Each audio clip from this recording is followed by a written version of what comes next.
Afternoon as we learn a little bit more about a comprehensive approach to dual enrollment student support services. I'm very excited to have an opportunity to engage with so many of our dual enrollment practitioners and K-12 practitioners, researchers, and also our post-secondary educators as well. And I greatly appreciate you joining this afternoon's presentation. I am Victoria Lewis. I currently serve as Executive Director of Academic Innovation at the University of Alabama. The UA Early College program is just one of the programs that I have really the privilege and opportunity of being able to oversee, and it is considered to be the University of Alabama's dual enrollment program. I have served as the director of UA Early College since 2015. And last spring in April of 2023, I stepped into a little bit of a different role as executive director, where I not only work with UA Early College, but also some other programs that serve high school students and also University of Alabama faculty.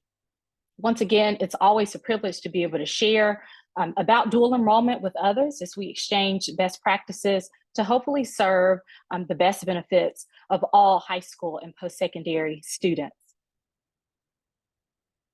I do have a couple of things that I do wish to share today. My primary objectives for our time together is to really focus on two items.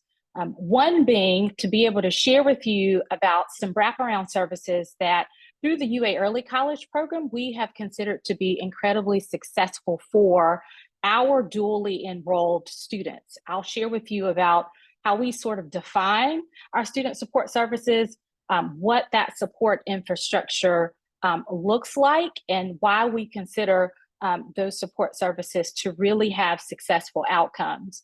My second primary objective for our time today is to talk about how a lot of these services and best practices and strategies and tactics, how they can potentially be scaled regardless of your institution. I know many of us here, we are from various types of post-secondary institutions. So how some of these strategies can be best scaled regardless of our institution, our modality. Some of you may be representing virtual dual enrollment programs, concurrent enrollment programs, early college high schools, etc.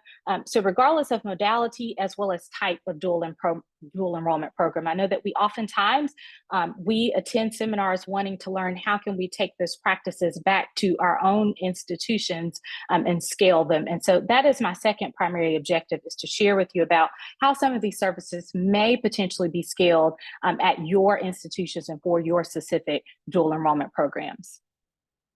Now, I never like to assume that people are familiar with the UA Early College program at the University of Alabama. I think it's very important to sort of discuss the foundational aspects of the program and share who we are, because I think knowing a little bit about who we are as a dual enrollment entity is incredibly important as I discuss this support infrastructure, as I talk about ways that we really wrap around our UA Early College students as it relates to our academic supports. With the UA Early College program, we do serve high schools, juniors, sophomores, juniors, and senior students are actually eligible to begin the program the summer following their 9th grade year. We do allow them to remain in the program until the summer following their high school graduation to be able to earn that college credit through our program. Our eligibility requirements, students have to, of course, have completed the 9th grade for entry into our program, and a high school GPA of a 3.0 or higher is needed for admission into the program. We do, with the UA Early College program, we are considered a distance learning program, and that is because over 80% of the students who are enrolled in the UA Early College program are taking courses online with us. So we are considered to be at the University of Alabama a distance learning program. And so because of that reason, our students pay a little bit of a different tuition rate. We also offer partial tuition scholarships on top of that. So for our students who reside within the state of Alabama, our in-state students, they are able to have their tuition discounted at about a 50% rate So it's a half price tuition discount for them. For students who reside outside of the state of Alabama, and I'll talk more momentarily about our student demographic and our enrollment, but for students who reside outside of the state of Alabama, they also have some opportunities for partial tuition scholarships as well. In addition, in our program, all UA Early College students begin with UA EC 200. We have a college readiness course that I'll be discussing extensively momentarily, but that UA EC 200 college readiness course is considered tuition free. We wanted all students to be able to have the opportunity to really learn about strategies and skills to be able to help them transition once they become a post-secondary student. And so we offer this course at no charge to the student. Tuition only attaches once they get beyond that college readiness course. In addition, with the UA Early College program, we consider ourselves a pretty robust organization. We currently have about 22 staff members who are employed with the UA Early College program in a wide variety of roles, in addition to faculty who serve the needs of UA Early College students as well. So we have a really robust staffing infrastructure in addition to our students and who are there to support our students.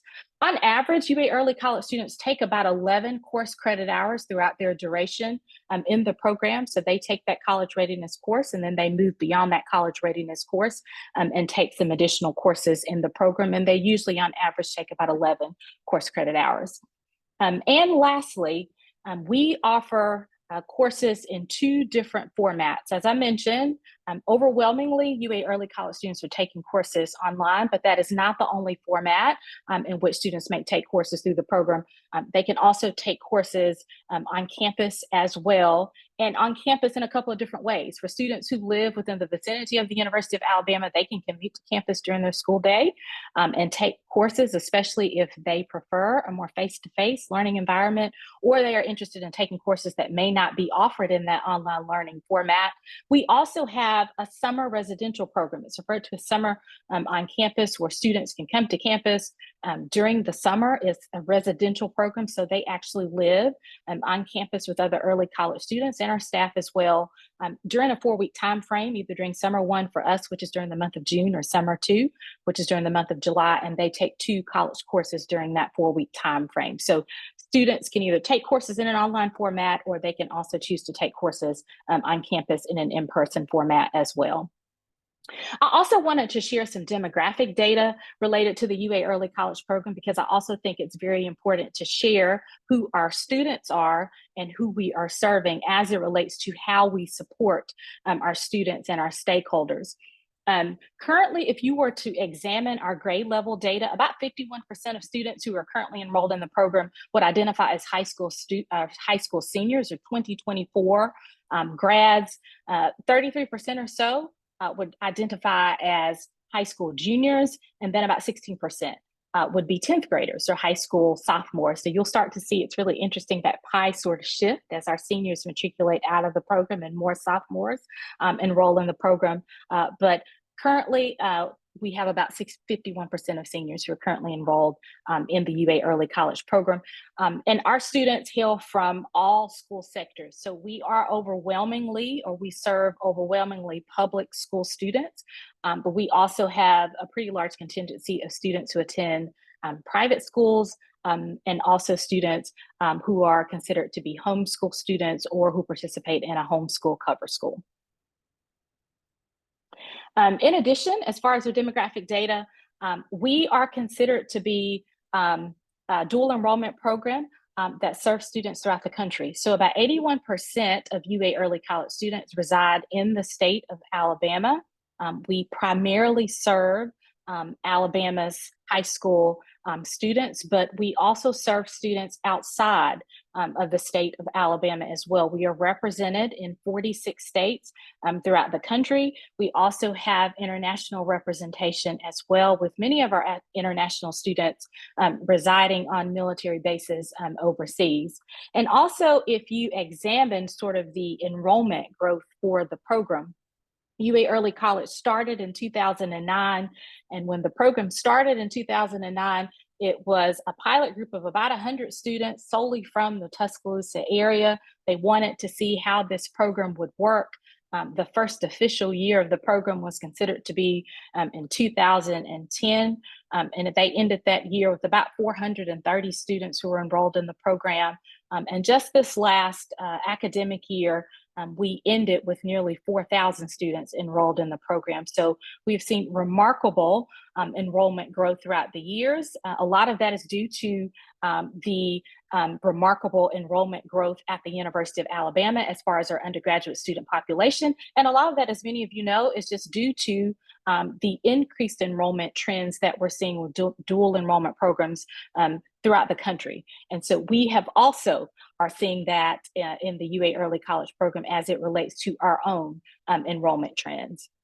And lastly, I wish to share with you a little bit about our students as it relates to dual enrollment and dual credit. The vast majority of early college students in our program are taking courses for dual credit. So they are wanting to earn and are coming into our program really wanting to earn that simultaneous high school and college credit. For that reason, we have an extensive number of dual credit agreements that serve primarily high school students in the state of Alabama. We are the largest dual enrollment program as far as the number of stakeholders that we serve in the state of Alabama, but we also have a large number of students who also are earning college credit with us and solely earning college credit with us for dual enrollment purposes. So they are taking advantage of that early college opportunity through our program. And a lot of those dual enrollment students reside outside of the state of Alabama. So that's a little bit about sort of who we are as a program, who we serve, and also a little bit about our UA Early College students. Now, before I jump into sharing a little bit about the support infrastructure, the support services that we provide for UA Early College students and how we have found those support services to really be successful, I'd love to hear from you. I know we have a wide variety of institutions that are represented here on today's call, but I'm really interested in hearing from you or learning from you regarding at your institution, what types of student support services are provided for your dual enrollment students, what types of services you may be providing to your students. I know all of you have access to the Zoom chat tool located at the bottom of your screen, but I encourage you to just type in what some of those services may be. We may find that what I probably assume is that we will notice that there are a lot of trends as far as some of the services that we are all providing to our dual enrollment students. You may see some of these named in my presentation. And also, I hope if you do not see them named, or if they are services that aren't being offered at your institution, that you may have an opportunity to take those ideas away a little bit later back to your institutions as far as ways that you can support your students. So I encourage you, if you wish to share, you're more than welcome to, just some ways that you all support students at your various institutions for about a minute or so, and then we'll move forward in the presentation.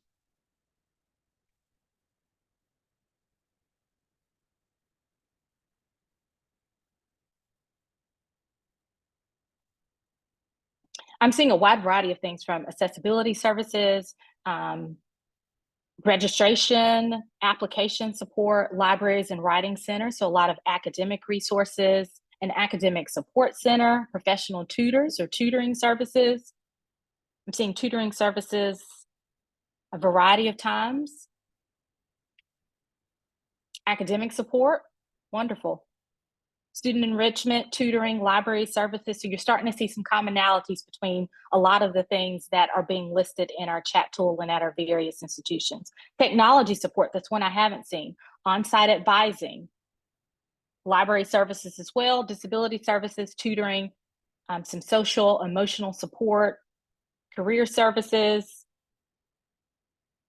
any support that traditional students would get. I think that's an excellent point as well, and something that you're going to hear a little bit later in our presentation.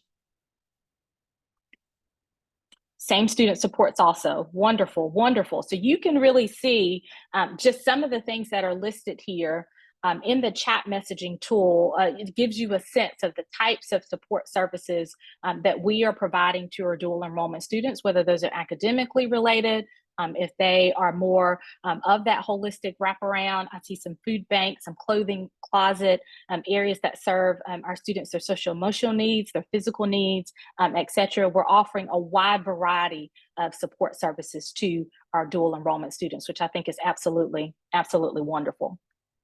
So I want to take just a moment, and I encourage you, please feel free to continue typing those things in the chat messaging tool should you wish to share with others. But I want to take just a moment and share with you sort of how we view wraparound student services at the UA Early College Program and at the University of Alabama, how I'll be defining that really within the context of this presentation, and how it also serves to really show and demonstrate how we determine whether something is a support we need to be providing for our whether it's something that needs to be added, whether it's something that needs to be tweaked, etc., and how we really determine if it's something that really needs to be assessed as far as our overall program goals. With the UA Early College Program, we are really defining wraparound in a very specific way. I come from the K-12 world. I'm a former high school English teacher and a former high school administrator. And in the K-12 world, our goal really was to ensure that we provided services that truly wrapped around the students. So we wanted to make sure that we were serving students their needs as far as academics are concerned. We were wanting to make sure that we were serving their needs as far as the social and emotional needs are concerned. We wanted to make sure that we were serving their needs as far as their physical needs are concerned, their needs outside of the physical school setting. So when we would examine or talk about wrap around services, we really wanted to ensure we were providing a wide range of holistic services to our K-12 students. Within the UA Early College Program, we have a similar sort of definition as it relates to wraparound student services, but we have a little bit of a different criteria for how we're defining that. Specifically, we're looking to see, is the service, is the support, is it academically centered? So we, within the program, because we are in sort of an academically centered program, we're looking to see, is there some type of an academic need that is being met? We're also trying to determine, is the service holistic? So not just one aspect of academics or one academically related service, but is it something that is truly wrapping around the student as it relates to academics? And lastly, I think for us as a program, the most important thing when we talk about wraparound is that somebody has to be in the middle, and that person has to be the student. So is it a service that is truly supporting the academic needs of our students? When we talk about as a staff and as a team, how we go about supporting students, we're looking to determine, is the support or is the type of service, is it academically centered? Is it holistic? So is it limited in what we're able to provide, or is it holistic? Is it covering a wide range of academic needs? And also, is the student in the center? Are they the one that is by far being the most positively impacted by the specific service or support that may be implemented in the program? So that's a little bit about how we define internally wraparound, but also the criteria that we're using also for determining the services that we're providing for UA Early College students. And so I wish to share with you a little bit about our support framework, which is quite complex. Because it has all three of those different criteria pieces that I just mentioned in mind. For all of our student support services, this support infrastructure, we want to ensure this academically centered, that it's holistic, it's covering a wide range of academic needs, and that the student is in the center. And that we have found through these different sort of support pieces that students are and have been successful with these types of supports that are in place. And so I'm going to walk you through each of these different student support infrastructure pieces and talk through how we've seen success in each of them, beginning with our UAEC 200 sort of college readiness course. Now, as I mentioned, UAEC 200 is an introductory required college readiness course for all incoming UA early college students. What's really interesting about UAEC 200 is that the course is about 6 weeks in duration. So it does not fit within your traditional sort of semester term. It's about a 6 week course.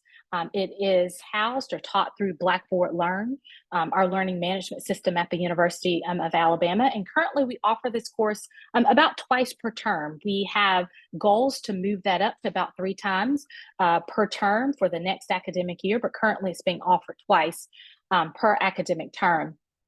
Because we are primarily a virtual program, the first class meeting for UAEC 200 is synchronous instruction. So students, they actually have a student session. It's housed in Zoom webinar, very similar to this. They will actually have an opportunity to meet their UAEC 200 instructor, engage with that instructor as well. And so they can choose to begin that first class meeting or participate in that first class meeting either online, especially for those students who reside outside of the vicinity of Tuscaloosa, which is where the University of Alabama is housed, or who live throughout the state of Alabama, throughout the country, et cetera. They still have an opportunity to engage. Or they can choose to begin that first class meeting on campus. So they have an option there as far as how they choose to begin their first class meeting.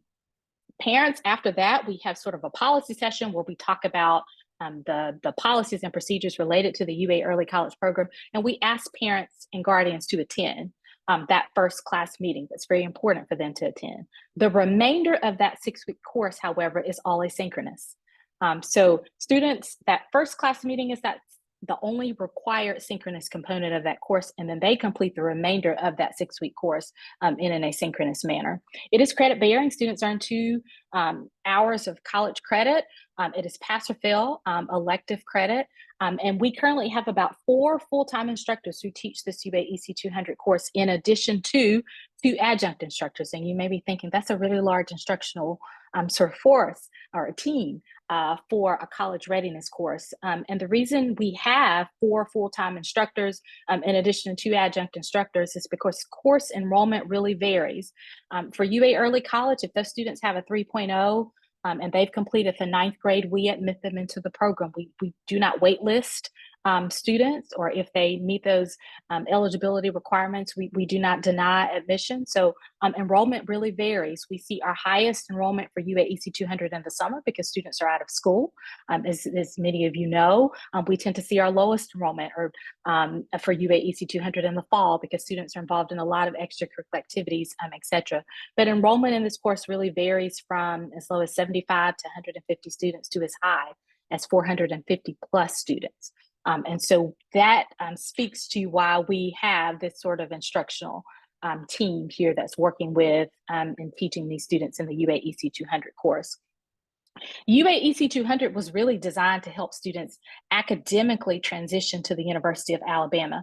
When UA Early College was first created back in 2009, we wanted to make sure that we had some sort of a bridge that helped prepare students for this transition from high school to college. And as many of you know, as dual enrollment practitioners and researchers, high schools differ as far as their foundations. High school A can be very different from high school B. So how do we find some type of a common ground to help prepare students for the academic rigor of a post-secondary institution, but also how do we find some type of a common ground to introduce students to all of these different transitional aspects that are related to college? Because as you know, when you start college, it's not just about the academics. It's how do I communicate? It's for some students, how do I study? It's how do I take a test? It's how do I do all of these?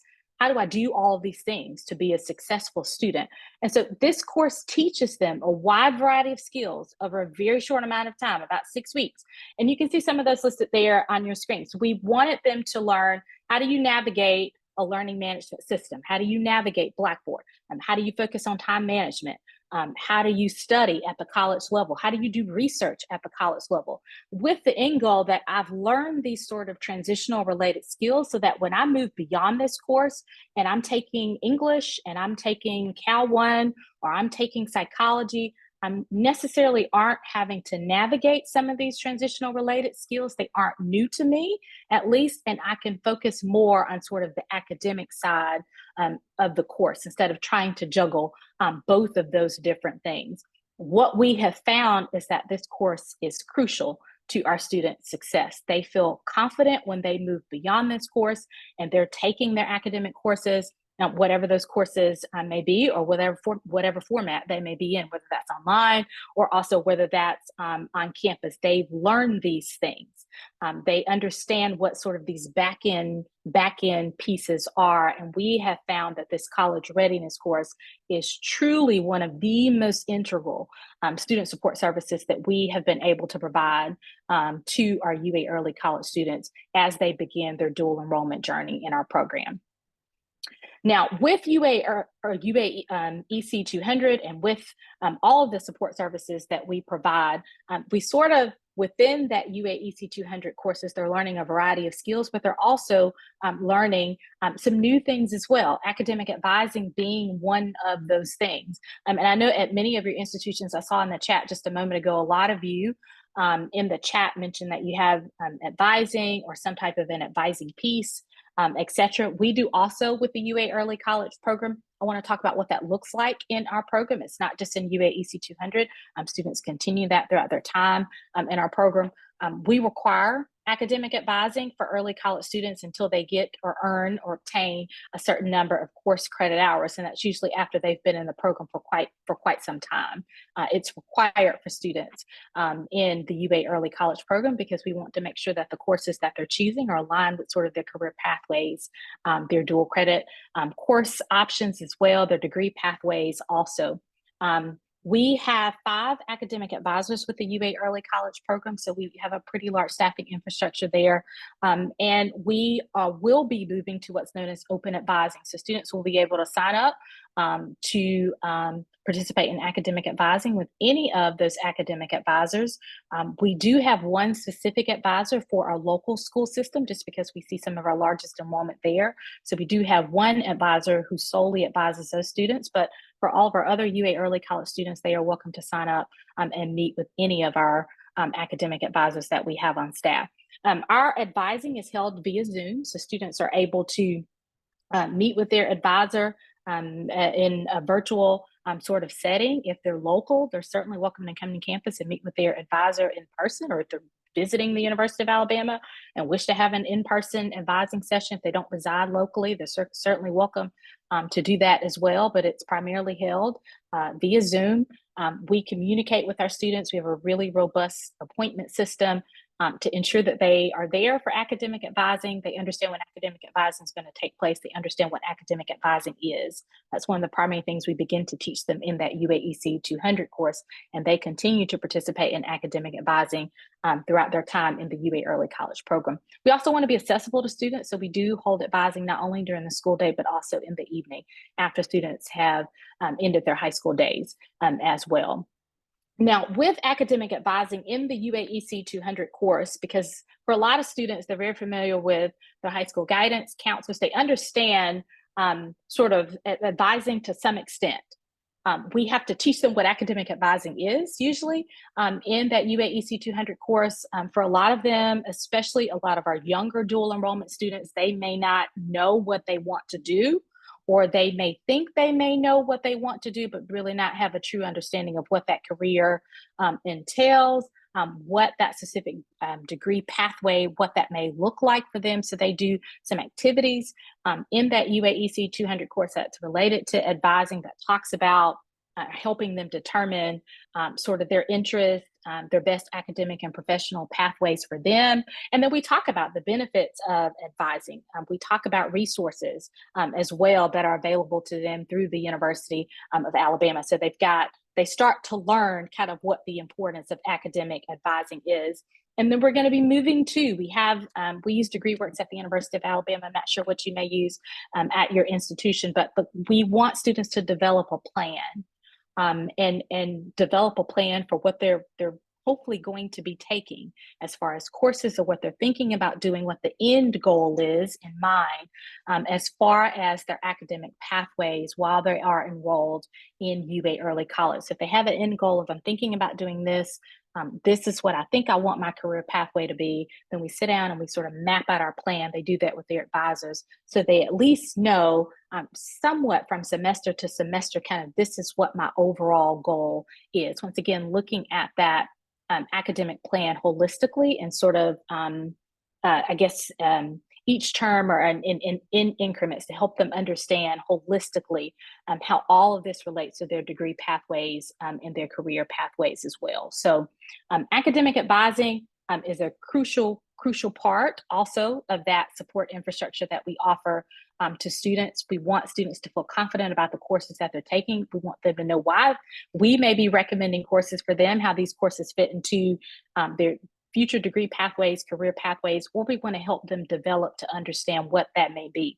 Although they're taking gen ed courses, or students are taking gen ed courses, as we all know, gen ed leads to something. So we are working with them to help them determine what that something may be. Next is what's known as sort of our action plan piece, and this really ties into, I think, the student success piece of UA Early College. We realize, and I know that you all know as well as dual enrollment practitioners, that students, while we want them to do well in their courses, and many of them do, they may begin a class and begin to not perform well. It happens. It happened to all of us as college students, and sometimes you just need a little bit of help. And that's okay. We wanted to make sure that if students begin to demonstrate some type of academic strain, that they were supported and that they had an accountability partner that would help them hopefully get back on the right track academically while they were enrolled in that particular course. And that's where the sort of idea of an action plan really came into place, that we need a formal plan to help students sort of figure out what to do if they begin to struggle. So we have an action plan process in place. Students have to meet certain parameters in order to sort of have an action plan initiated. It's designed to help students who are demonstrating that academic strain. And our action plan meetings are really held weekly. They're held after school with early college student success coaches, and that's their role. The student success coaches is to help students get back on the right track academically, is to really serve as academic interventionists to help students who may begin to demonstrate that strain and they don't know what to do, or whether that's time management or they don't quite know, they took a test, they didn't perform well, and they took the test again and they still didn't perform well. And so obviously we've got some issues with test taking that we need to stop, we need to work on, etc. It's designed to have a plan in place so that a student success coach can work with you, be your accountability partner, and hopefully help you get back on the right track academically. And I think that really is important to be able to sort of intervene the moment that a student begins to demonstrate academic strain, instead of the student sort of getting towards the end of the semester and we realize we kind of have a situation, and then that impacts a student's college and or high school transcript. So having someone there to be able to intervene and hopefully help students get back on the right track academically is a really big part of that support and that service that we offer for UA Early College students.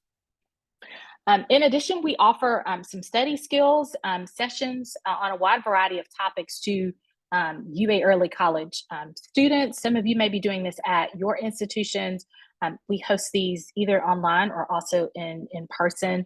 But we realize that students, sometimes they need those sessions in place, and even students who may perform well, it's always good to have an opportunity to jump on a call or to attend a session if it's being offered at your school about study skills, about test taking skills, or about some other topic that may be very specific to a course. It may be on writing, if it's an English related study skills course. It may be on how do you read feedback. It's how do you work on citation styles. If you're struggling with that, what are some good resources for you to be able to do that? How do you go about better conducting library research for a particular course? And we really try to use feedback from faculty as well as our student success coaches, so staff, maybe advisors, but usually student success coaches, and sometimes students, to determine what the content for those student study skill sessions may be.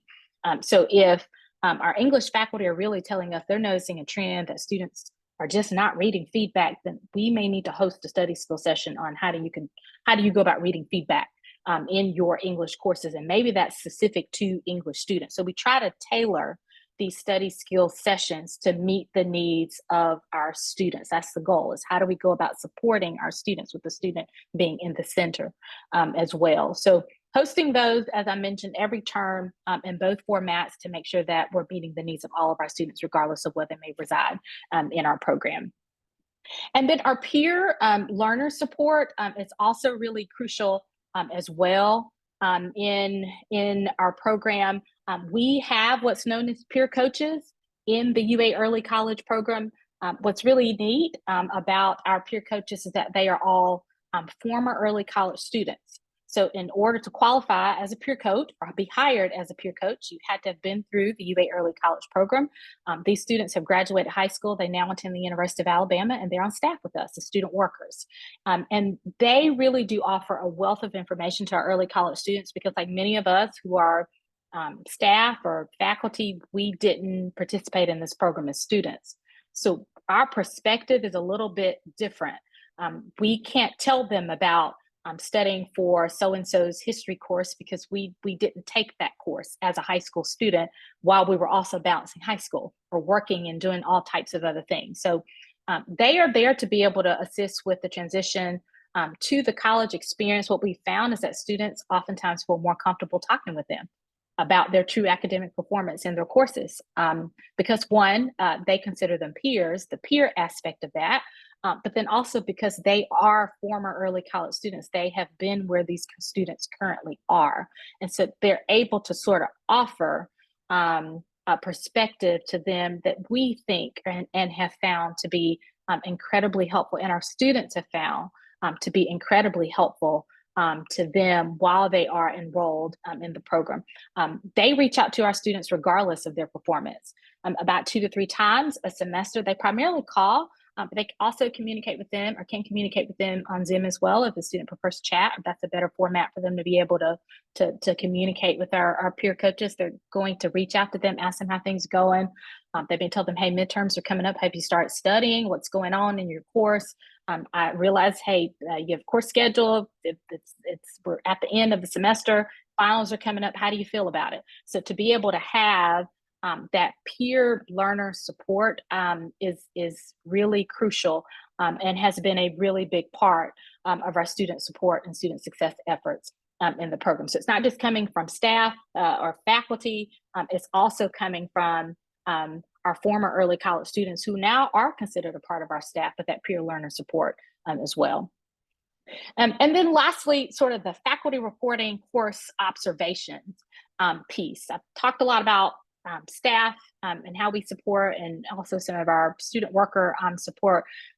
Faculty are also really crucial to this support infrastructure as well. They are teaching our UA early college students, and they do a really great job of reporting on how those students are doing in those courses. So they communicate with us about how students are performing, either on a biweekly or a monthly basis, depending on how many early college students that they're teaching in their courses. But they're communicating how students are doing and how we can also offer support to them, because they are the ones that are most intimately working with these students and can share as far as students, their performances, how the performances are taking places in their courses, and what we as a team can really do, or to at least what service we can provide to help these students feel confident and be successful while they are enrolled in the UA Early College program. We also, as a team, as a staff, we hold what's known as student achievement meetings, where we look at data. So we sit down and we look at data based on what faculty is sent, and we determine what additional support services may be needed. Do we need to offer additional study skill sessions? Do we need to tweak UAC 200? And do we need to teach about this skill in the course? Is there something else we need to add? Is this a staffing issue? Do we need to add additional staff or additional roles? Is this a media issue? Is it something that we can send to our students? We use that data to best determine how we can support our students. So truly, when you examine that support infrastructure that I've been sharing, a lot of that comes from feedback and data from the UA Early College or University of Alabama faculty who are teaching these early college students. I just want to briefly talk a little bit about one area of impact. I realize impact, that word is loaded, and it is vast, but I want to share one aspect of impact as it relates to our program.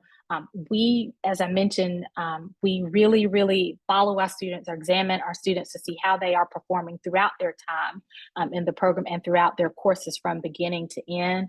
Their success is vital to us. It's very important that they're successful in their courses, that they have a really good quality experience. So we look at overall sort of how these students are performing. And overall, students have done pretty well. The GPA usually stays pretty consistent. I just included back from about 2018 or so. You can see just the last couple of years. This past fall is about a 3.5. Spring and summer usually is a little bit higher, et cetera. But it's pretty consistent. So we're seeing that overall the support services as far as GPA, and that's one indicator, that's not the only indicator of impact or success, but one quantitatively, we're seeing that it's pretty consistent across the board for students. We also realize that sometimes it's not just about the overall, it's about one student. And that student may have started off not doing very well in that course, but through the support infrastructure that's been provided and the wraparound services that's been provided for that student, that we are able to see success for that individual student where they may have academically shown improvement from the beginning of a term or from the beginning of when they begin to struggle to the end of their course, whether that's a semester course or whether they're taking something the second half of a course the next term, et cetera. So just this is one indicator of impact that we like to examine to determine, okay, are the success sort of services that we have in place, are they working? Do they need to be tweaked, et cetera? And then we also have some other things that we implement, such as, UAEC 200 content surveys and student retention surveys and senior exit surveys. So we seek a lot of feedback from our students as well to determine if the services that we are providing are also meeting their needs. And they are assessed from the beginning in UAEC 200 to the very end, when they matriculate out as seniors, till every time that they're taking a course with the student retention surveys to determine if these services are meeting their needs. And if they aren't, what can we do better? What can we add to ensure that they are successful while they are enrolled in this program? So all of that data sort of helps us determine the support infrastructure that we have in place with the program. I just also want to mention, UAEC 200, because it is so integral to our students sort of starting, we use a lot of that data to tweak it if we see that there are things that need to be added to that course. And we usually try to revise that course about every 3 years to make sure it's fresh, it's meeting the needs of our students. But we tweak that course as needed based on the data that we receive kind of from our students, et cetera. Lastly, I just want to sort of wrap up talking about scalability and next steps for many of you that are here on this call. I think it's always important to share how we can scale best practices that we may be seeing with our own programs, since we have so many institutions and types of programs that are represented here. This is one of my favorite quotes because I think it depicts what we do as a program so incredibly well. And that is, success is just the sum of small efforts that are repeated. A lot of what we've done are just small efforts. We've just repeated them, and they've led to overall success in the program.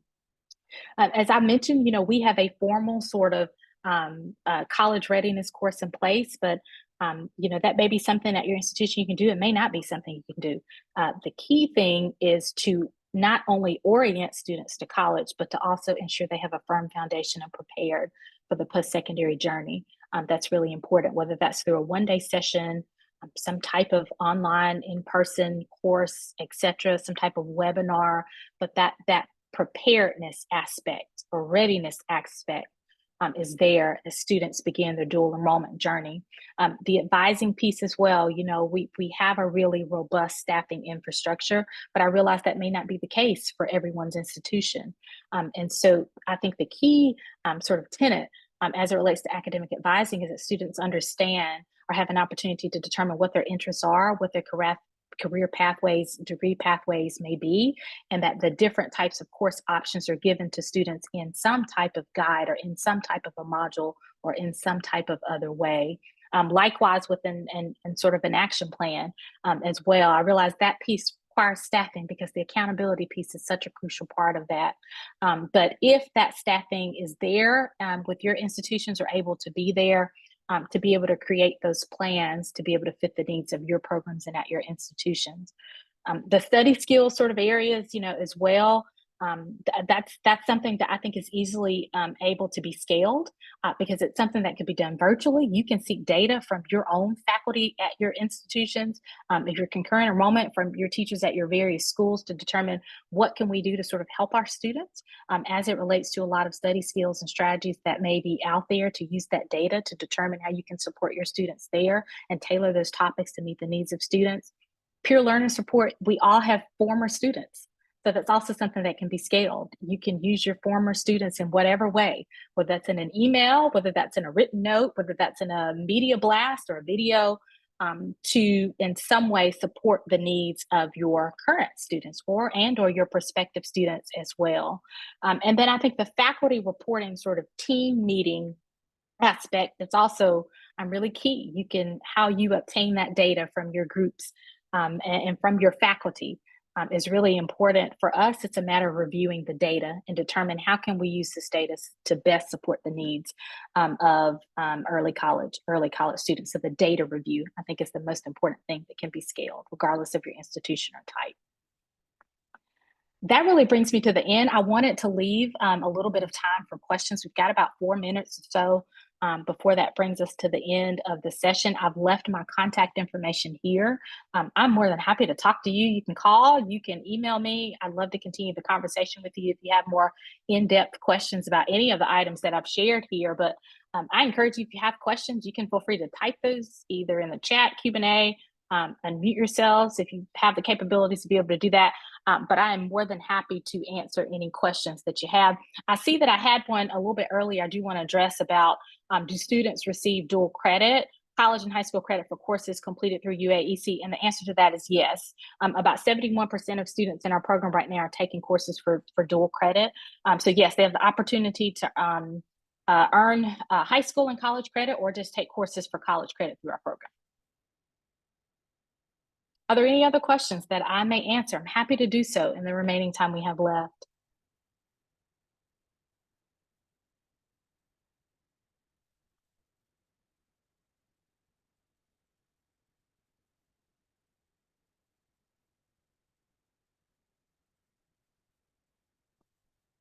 You're welcome. Thank you. You're welcome.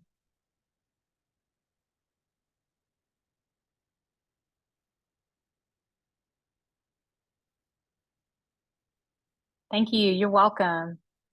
And you all, I will stay online until we get to the very end. Thank you all. Glad you all enjoyed it. Thank you so much for joining. If you have any questions, you're welcome to type those in or unmute yourselves.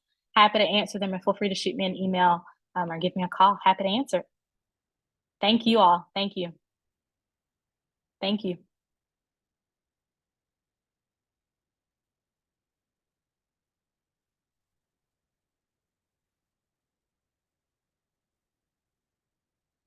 Are there any questions? Okay, I have a question. Has this framework always been in place from the beginning of the program, or is this something that has continued to grow and be developed? That is a fantastic question, Dakota. It is something that has really developed throughout the program sort of implementation. So all of these different services were not there when this program first started in 2009, and this is the first time the University of Alabama really experienced dual enrollment. It's something that, as we sort of grew as a program, and as we started to examine our data, we started to add different types of supports and services to the support infrastructure that we had. So some of those pieces, the UAEC 200 course, the academic advising piece, to some extent has been there since the very beginning, but really the remainder of those services have been added since the program's implementation or inception. And we continue to add things as well based on sort of the feedback and data we receive from all of our stakeholders. That's a great question. Thank you.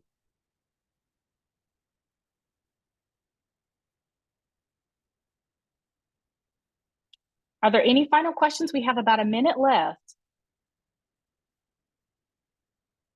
Thank you. Thank you.